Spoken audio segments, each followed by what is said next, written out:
Lesson 24. Gaining reaction time to respond. When you serve a tennis ball over to your opponent, what do you need to do? You need to wait for the opponent to hit it back before you can hit the ball again. The time between serving the ball and waiting for your opponent to hit it over to your court is called reaction time. Many people are not efficient in doing things because they failed to calculate or foresee the need for reaction time.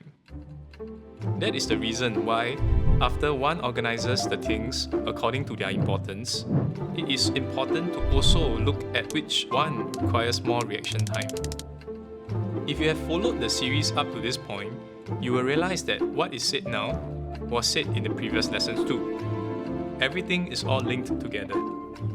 The thinking process of doing things that require more reaction time is simple. It is like cooking. You would always marinate the chicken or thaw the food from the freezer before doing other tasks.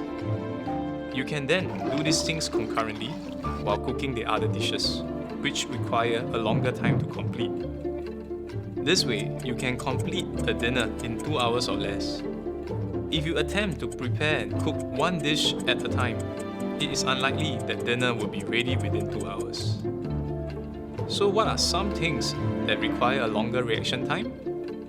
Sending a person a message to ask him to prepare dinner for tonight would require a longer reaction time. Imagine being on the other end and receiving a message to cook dinner at 6 p.m. How would you have responded?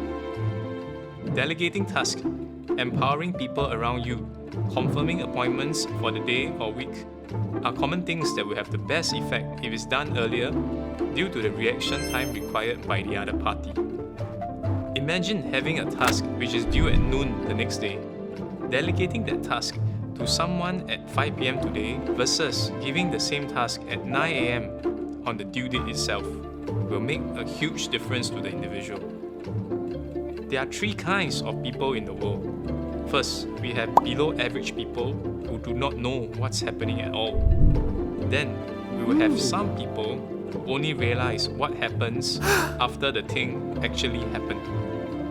Finally, the top tier of people who already expect what happens before it actually comes.